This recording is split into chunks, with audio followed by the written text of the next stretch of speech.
today and among these wonderful people in this room at IFC, where it's also where I work, and one of the most incredible people that I work with is that gentleman who was just speaking right now, Don De Silva, who's really made a huge difference, not just to my immediate community, which is the Somali community, but to many other communities, which I'm sure you will later hear about.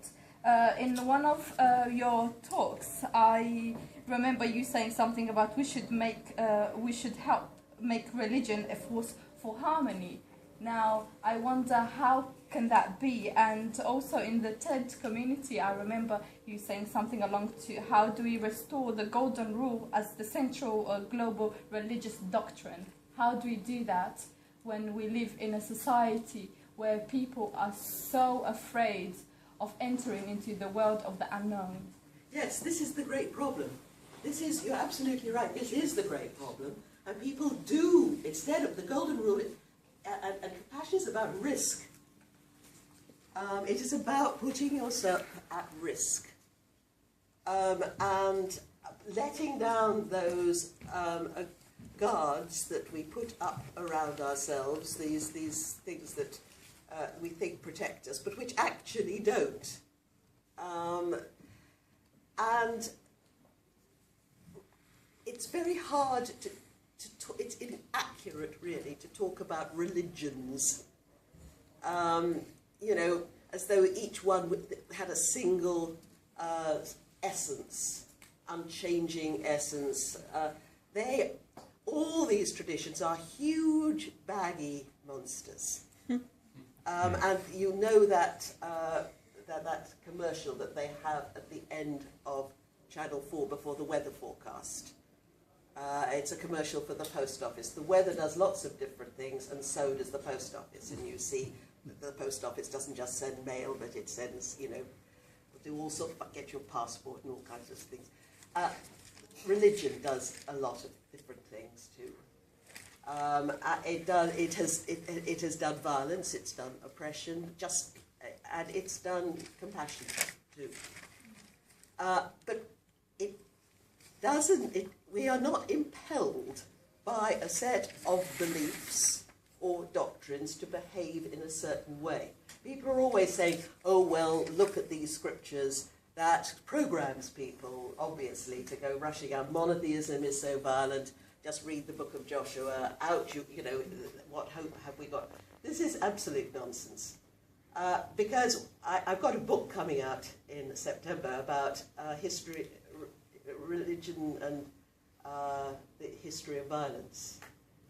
And we find that people will have in China, for example, there's a syndrome where people had exactly the same beliefs. They were engaging in exactly the same spiritual practices. They were engaging in exactly the same rhetoric and imagery, but coming to totally different conclusions. And so, but then if we want to make religion be more compassionate, that's what my original plea was, because I felt it wasn't compassionate. Very often when you see some religious leader, some bishop or other, there they are condemning something on television or inveighing against this, that or the other. But, well, we have to do it. You have to be the change you want to see in the world.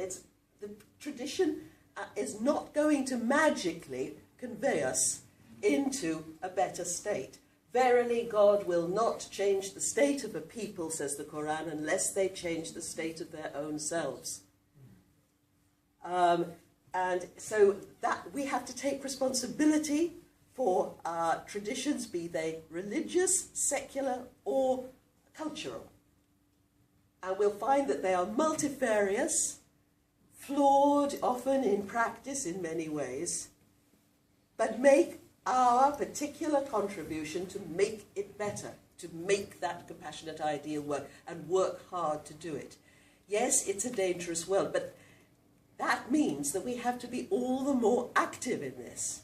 It's no good waiting until they, some miraculous they, sweep in and rescue us. Some prophet or other will come and lift us out of all this, it requires hard work, unless they change the state of their own selves. To take responsibility for the situation, be it on a personal level, a social level, a national level, global level in which we find ourselves, and become activists.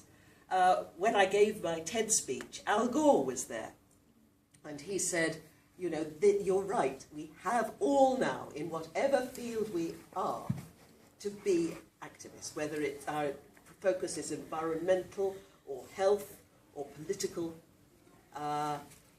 or ecclesiastical, to make that to make that place better, more compassionate, and work hard, think outside the box, grapple with the difficulties. There's no swift blanket solution to this. It requires serious thought and examination. It's only when you start going deeply into things that you realise how complicated it all is. And that's the benefit of it. Because we coast along too easily and facilely in our culture. We're being given little bits of sound bites about the news there, and then when something else crops up, we forget about that trouble spot and move on to the next thing. But so we are encouraged to have a simplistic mindset, work against that trend. Well, the thing is that the sign of a good speaker is that in the beginning when you ask, does anyone have any questions? There's like maybe one hand. And then the more the interaction happens, the more questions appear. And so I have to apologize because I saw all those other hands, but the food is ready.